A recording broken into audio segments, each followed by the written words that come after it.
देखिए बहुत सारे लोगों का कंफ्यूजन है और बहुत सारे लोग मुझे कमेंट में बार बार पूछ भी रहे हैं कि मोटोरोला का G72 या फिर Vivo का T144 दोनों में से कौन सा बेस्ट उनके लिए रहेगा। तो आपको यहाँ पे अपना माइंडसेट सेट रखना है कि आपको किस पर्पस के लिए स्मार्टफोन चाहिए। आपको डिस्प्ले अच्छा चाहिए, गेमिंग करना है या फिर कैमरा अच्छा चाहिए। आपको पहले ये चीज डिसाइड करना होगा, उसके बाद ही कोई भी स्मार्टफोन चुनने में आपको आसानी होगा। और उसी तरह से यहाँ पे भी कंफ्यूजन है कि मोटोरोला का G72 या फिर Vivo का T144 दोनों में से कौन सा बेस्ट रहेगा। 110% यहाँ पे कंक्लूजन आपको बता दें, कोई भी कंफ्यूजन वाला वीडियो नहीं है, एकदम कंक्लूजन के साथ आपको यहाँ पे बताएंगे जिससे आपका प्रॉब्लम का सोल्यूशन मिल जाएगा। अगर मिल जाता है लाइक करके मोटिवेट कीजिएगा तो कलेजा में भी अच्छा लगेगा, और अगर सब्सक्राइब कर लेते तो नेक्स्ट टाइम यही वाला थोड़ा मिल जाएगा आपको। तो सबसे पहले हम लोग बात कर लेते हैं प्राइसिंग को लेकर, यानी प्राइसिंग के हिसाब से कौन सा सबसे ज्यादा वैल्यू फॉर मनी है। अब एक चीज मैं आपको यहाँ पे बता दूं कि जब ये दोनों ही स्मार्टफोन लॉन्च हुआ था ना, तो मोटोरोला का जो G72 है ये लगभग 17-18 हजार में लॉन्च हुआ था, और अभी के टाइम में ये आपको आराम से 15 हजार में मिल जाता है। बहुतों को 15 हजार के नीचे ही मिला। और वहीं अगर बात करें Vivo T144W के बारे में, तो 6GB 128GB जो वेरिएंट का प्राइसिंग है आपको लगभग अप्रॉक्स 15 से 16 हजार के बीच में इजीली मिल जाता है। तो अगर आप प्राइसिंग के हिसाब से जज करना चाहते हैं ना, तो इन दोनों स्मार्टफोन का प्राइसिंग बार बार नीचे जाते रहता है और बार बार ऊपर जाते रहता है। तो आप ये देखिएगा कि आपका यूज के हिसाब से सबसे कम दाम में कौन सा मिल रहा है, उस बेसिस पे लीजिएगा ना तो दिक्कत नहीं होगा। फिलहाल दोनों का प्राइसिंग जो है लमसम में सेम ही है, तो यहाँ पे बोलना पड़ेगा कि भाई दोनों एक ही जैसा है। जबरदस्ती को एक को मैं बुरा नहीं बोलने वाला हूँ प्राइसिंग के हिसाब से,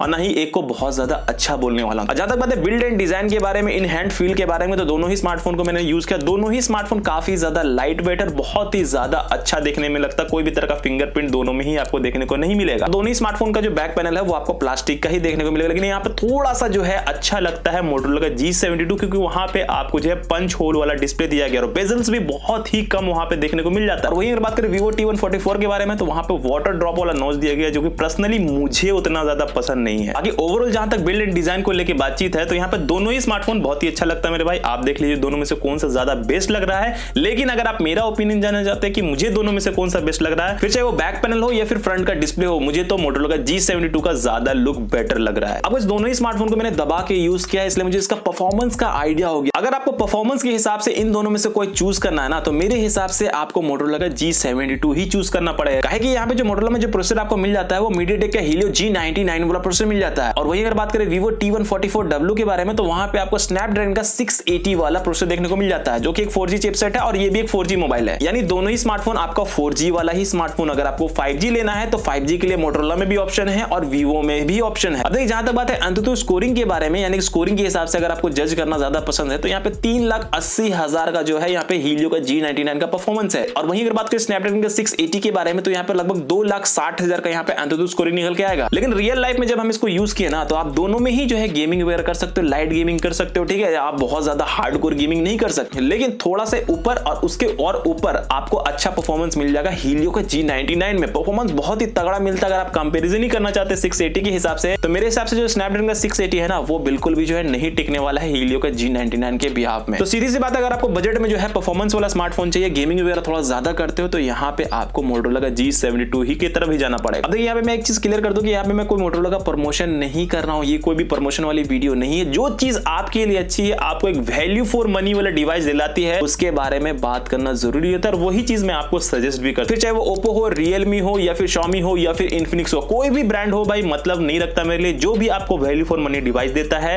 वो मैं आपके सामने बता देता हूं। देखिए अगर आप मूवीज वगैरह देखना ज्यादा पसंद करते हैं, मल्टीमीडिया आपका पहला प्रेफरेंस है, तो यहाँ पे मोटोरोला का G72 ही बेस्ट आपके लिए रहने वाला, क्योंकि यहाँ पे कोई भी कंपेरिजन ही नहीं बनता T1 से। मैं यहाँ पे डिस्प्ले को लेकर कंपेयर करूं, क्योंकि यहाँ पे जो डिस्प्ले दिया गया वो काफी ज्यादा बड़ा डिस्प्ले दिया गया। मोटोरोला का G72 में 6.6 इंचेस का फुल HD प्लस वाला डिस्प्ले मिल जाएगा, POLED वाला डिस्प्ले मिलेगा, और इसके डिस्प्ले में आपको HDR10 का भी सपोर्ट मिल जाएगा। 10 बिट वाला डिस्प्ले होने के कारण जो है कलर वगैरह और भी बहुत ही अपरंपार निकल के आता है, और सेंटर पंच वाला डिस्प्ले देने के कारण जो है जो व्यूइंग एक्सपीरियंस है बहुत ही ज्यादा जबरदस्त है। साथ ही साथ 120 हर्ट्ज का रिफ्रेश रेट भी दिया गया है। यानी कि अगर आपका 15,000 का बजट है और डिस्प्ले आपको बहुत ही अच्छा चाहिए, तो मेरे हिसाब से मोटोरोला का G72 में आपको वो सारी चीजें यहाँ पे मिल जाएगी जो चीजें आपको यहाँ पे चाहिए। बस एक चीज अभी ध्यान रखिएगा कि जब आप मोटोरोला का G72 लोगे तो उसमें आपको HDR प्लेबैक का ऑप्शन अभी देखने को नहीं मिलेगा, जबकि डब्बे के पीछे लिखा हुआ भी है और स्पेसिफिकेशन में भी लिखा हुआ कि आपको HDR मिल जाता है, लेकिन अपडेट के बाद शायद ही मिलेगा। अभी जब स्मार्टफोन आप लीजिएगा तब उसमें शायद नहीं मिलता ये चीज। और वहीं अगर बात करें Vivo के बारे में, तो वहां पे आपको 6.4 इंचेस का फुल HD प्लस डिस्प्ले मिलेगा, AMOLED डिस्प्ले मिल जाएगा। अब आपको ये देखना कि आपको AMOLED चाहिए या फिर OLED चाहिए, तो यहाँ पे आपको AMOLED डिस्प्ले मिल जाएगा, और यहाँ पे आपको 60 हर्ट्ज का जो है रिफ्रेश रेट देखने को मिल जाता है। एक चीज यहाँ पे ध्यान रखिएगा Vivo के डिस्प्ले में कि यहाँ पे आप HDR कंटेंट का मजा नहीं ले पाओगे, ना ही YouTube में ना ही नेटफ्लिक्स में। कहा कि यहाँ पे जो स्नैपड्रैगन का प्रोसेसर होता है 680 वाला वो सपोर्ट ही नहीं करता, तो ये चीज ध्यान में रखिएगा। अगर आपको HDR कंटेंट देखना है तो मोटोरोला का G72 आपके लिए ज्यादा बेटर रहेगा। बात कर लेते हैं यहाँ पे कैमरे के ऊपर, तो यहाँ पे मोटोरोला का G72 में जो कैमरा दिया गया है वो 108 मेगापिक्सल का कैमरा दिया गया, 8 मेगापिक्सल का अल्ट्रा वाइड भी मिल जाएगा, 2 मेगापिक्सल का सगुन के तौर पे मैक्रो लेंस भी दिया गया है और 16 मेगापिक्सल का यहाँ पे सेल्फी कैमरा दिया गया है। और वहीं अगर बात करें वीवो के बारे में तो 50 मेगापिक्सल का वहां पे मेन सेंसर दिया गया, 2 मेगापिक्सल का डेप्थ के लिए दिया गया, 2 मेगापिक्सल वही मैक्रो और 16 मेगापिक्सल का यहाँ पे सेल्फी कैमरा दिया गया है। अब एक चीज यहाँ बता दूं कि अगर आपको नंबर के हिसाब से जाना है ना तो मोटोरोला का G72 तक आप जा सकते हो, लेकिन अगर आपको थोड़ा सा बेटर कैमरा परफॉर्मेंस चाहिए तो मेरे हिसाब से आपको यहाँ पे जाना पड़ेगा वीवो की तरफ, क्योंकि उसमें फोटोज वगैरह ज्यादा बेटर निकल के आता है और वीडियोस वगैरह भी जो है ना आपको वीवो में ही ज्यादा बेटर निकल के आएगा। अब 19-20 का अंतर ऐसा नहीं कि बहुत ज्यादा आपको अंतर देखने को मिलेगा, लेकिन अगर आपको कैमरा पहला प्रेफरेंस है, कैमरा के लिए स्मार्टफोन ले रहे हो, फोटोज वगैरह ज्यादा क्लिक करते हो, कम बजट में चाहिए तो मेरे हिसाब से वीवो का T1 ज्यादा बेटर रहेगा। कहे कि यहाँ पे जो मोटोरोला का जो G72 है ना उसमें आपको 108 मेगापिक्सल का कैमरा तो दिया गया है, लेकिन जब आप फोटोज वगैरह क्लिक कीजिएगा ना तो बहुत ही ज्यादा ओवर शार्पन वाला फोटो वहां पे देखने को मिलेगा और क्वालिटी वगैरह भी डिसेंट ही निकल के आता, बहुत अपरंपार नहीं आता। हाँ वो बात की बात है, अगर आप उसमें Gcam इंस्टॉल कर लेते हो तो थोड़ा सा बेटर परफॉर्मेंस वहां पे आपको देखने को मिल जाएगा, लेकिन ओवरऑल अगर आपको कैमरा के हिसाब से चाहिए तो T1 ज्यादा बेटर रहेगा। लेकिन हाँ आपको ये भी ध्यान रखना है कि आपको मोटोरोला का G72 में अल्ट्रा वाइड लेंस दिया गया है और यहाँ पे T1 में नहीं दिया गया है। तो ये आपके ऊपर है ना कि 8 मेगापिक्सल का जो अल्ट्रा वाइड उसमें दिया गया है आप उसे इस्तेमाल करोगे कि नहीं करोगे, तो ये आप देख लीजिए कि आपको अल्ट्रा वाइड के हिसाब से ये लेना है या फिर जिसमें अल्ट्रा वाइड नहीं है वो लेना है। लेकिन फोटोज के हिसाब से मैंने बता दिया कि T1 में थोड़ा ज्यादा बेटर आता है, जो चीज है वो चीज मैं यहाँ बता दे रहा हूँ आपको। बाकी अगर आपको वीडियो थोड़ा सा भी ऑथेंटिक लग रहा है ना, लाइक टीपी ना मेरे भाई, मजा आता है। बाकी अगर आपको डिटेल में इन डेप्थ में बोले तो गहराई के अंदर घुस के देखना है कि इन दोनों में से किसका कैमरा ज्यादा बेटर है तो भाई वीडियो ऑलरेडी हम बना रखे हैं, आप जाके देख लीजिए, आइडिया आपको मिल जाएगा। देखिए जहां तक बात है बैटरी के बारे में तो दोनों में ही जो है आपको 5-5 हजार mAh की बैटरी देखने को मिल जाती है। मोटोरोला का G72 में 33 वॉट का फास्ट चार्जिंग आपको मिलेगा। वहीं अगर बात करें वीवो के बारे में तो 44 वाट का चार्जर आपको इन द बॉक्स मिल जाता है। जहां तक बात है बैटरी बैकअप के बारे में ना, कैसे भी यूजर हो आपका आराम से एक दिन निकाल देगा। लेकिन एक चीज मैंने यहाँ पे नोटिस की है, जब आप मोटोरोला का G72 को चार्ज करोगे ना तो वहां पे थोड़ा ज्यादा वार्म हो जाता है डिवाइस, तो उस चीज को लेकर घबराना नहीं है। थोड़ा बहुत प्रॉब्लम हर स्मार्टफोन में होता है, ऐसा नहीं कि मेरे भाई हर स्मार्टफोन एकदम परफेक्ट ही मिलेगा आपको। लेकिन हाँ जब मैं वीवो को चार्ज कर रहा था ना तो ऐसा कोई इशू नहीं था, मतलब मोबाइल उसमें हीटिंग वगैरह नहीं होता था चार्जिंग के वक्त। दोनों में ही जब आप गेमिंग वगैरह करते हो या फिर डे टू डे वाला जो भी काम धंधा करते हो ना, किसी में भी आपको हीटिंग इशू देखने को नहीं मिलेगा। अब हीटिंग इशू का मतलब क्या होता है, इतना ज्यादा हीटिंग इशू कि आप मोबाइल फोन को यूज ना कर पाओ। अभी तो गर्मी का समय आने वाला, ध्यान से रहिएगा, मोबाइल तो हीट करेगा ही करेगा, चाहे वो DSLR हो या फिर आईफोन हो या फिर खुद आप हो या फिर मैं हूं, सबका दिमाग गर्माएगा तो मोबाइल का भी तो दिमाग गर्माएगा। तो इसलिए थोड़ा सा इत्मीनान रखिएगा, ज्यादा टेंशन लेने की जरूरत नहीं। जितना टेंशन आपको दिया जाता है ना यूट्यूब पे उतना लेने की जरूरत नहीं है। सॉफ्टवेयर एक्सपीरियंस की जहां तक बात है, दोनों ही स्मार्टफोन में आपको Android 12 मिल जाएगा। मोटोरोला का G72 में नियरली स्टॉक एक्सपीरियंस देखने को मिल जाता है वहां पर। वहीं बात करें वीवो के बारे में तो फन टच OS वाला वहां पे एक्सपीरियंस देखने को मिल जाएगा। फीचर्स के हिसाब से देखते हैं तो यहाँ पे आपको वीवो का T1 में जो फन टच OS है उसमें बहुत ज्यादा आपको फीचर्स देखने को मिल जाते हैं। वहीं बात करें मोटोरोला का जो UI है उसमें उतना ज्यादा फीचर्स देखने को नहीं मिलता। अगर आपको फीचर लोडेड वाला चाहिए, वीवो का T1 का जो फन टच OS है वो ज्यादा बेटर निकल के आएगा। लेकिन अगर आपको स्टॉक एक्सपीरियंस चाहिए तो मेरे हिसाब से मोटोरोला का G72 ज्यादा बेटर निकल के आएगा। बाकी डे टू डे वाला काम धंधा में कोई भी सॉफ्टवेयर में मुझे लैग वगैरह देखने को नहीं मिला, आराम से मक्खन की तरह दोनों ही स्मार्टफोन चलता है, कोई प्रॉब्लम देखने को नहीं मिला। अब बात करें कुछ एक्स्ट्रा फीचर्स के बारे में तो दोनों ही स्मार्टफोन में आपको 3.5 का जैक देखने को मिल जाता है, जो कि बहुत ही अच्छी बात है। और मोटोरोला का G72 में आपको स्टीरियो स्पीकर मिल जाता है। और वहीं अगर बात करें वीवो का T1 में तो यहाँ पे आपको सिंगल स्पीकर देखने को मिलता है। स्मार्टफोन में आपको इन डिस्प्ले वाला फिंगरप्रिंट मिल जाएगा और जितने भी तरह के सेंसर होते हैं इंपॉर्टेंट सेंसर, वो सारे सेंसर आपको यहाँ पे देखने को मिल जाएगा। और दोनों ही स्मार्टफोन में आप SD कार्ड लगा सकते हैं, यानी कि एक्सपेंड कर सकते हैं अपना स्टोरेज। बाकी और भी छोटे मोटे फीचर्स हैं वो मैं आपको क्या ही यहाँ पे बताऊं, वो तो आप अपने हिसाब से समझ ही लोगे। लेकिन यहाँ पे जो मोटा मोटी चीज था ना वो मैंने आपको यहाँ पे बता दिया कि क्या चीजें किस हिसाब से आपको यहाँ पे चुननी है। अब बात करते हैं सीधी बात, नो बकवास बोले तो कंक्लूजन के बारे में कि भाई इन दोनों में स्मार्टफोन में अब हमको बताइए कि लेना कौन सा है। तो देखिए मेरे भाई यहाँ पे मैं आपको ज्यादा वक्त नहीं लेते, मैं आपको डायरेक्ट बता देता हूँ कि ये आपके ऊपर है कि अगर आपको थोड़ा सा कैमरा बेटर चाहिए ना, यानी कि आप फोटोज वगैरह ज्यादा क्लिक करते हो, कैमरा के हिसाब से पहला प्रेफरेंस है तो मेरे हिसाब से वीवो का T1 44W देख सकते हो। लेकिन अगर आपको डिस्प्ले बहुत ही अपरंपार चाहिए, बहुत ही ज्यादा जबरदस्त चाहिए, कैमरा को थोड़ा सा मैनेज करने के लिए रेडी हो और परफॉर्मेंस और भी अच्छा चाहिए तो मेरे हिसाब से मोटोरोला का G72 से अच्छा अभी कोई स्मार्टफोन नहीं मिलेगा। 15,000 के हिसाब से मिलता है या 15,000 के नीचे मिलता है, एकदम दबोच लीजिए, कोई भी तरह का दिक्कत नहीं होगा। दोनों ही स्मार्टफोन के बारे में ऑलरेडी मैंने सारी वीडियोस बनाई हुई, कोई भी कंफ्यूजन है जाके चेकआउट कर सकते हो। और भी कंफ्यूजन है नीचे कमेंट कीजिए, हर किसी का रिप्लाई करते हैं, आपका भी करेंगे मेरे भाई, ऐसा कोई दिक्कत नहीं है। फुल टाइम काम कर रहे हैं, कोनो पार्ट टाइम यहाँ पे हम काम नहीं कर रहे हैं, ठीक है। चलिए वीडियो अच्छा लगा लाइक करके सपोर्ट जरूर कीजिएगा, मिलते हैं नेक्स्ट वीडियो में।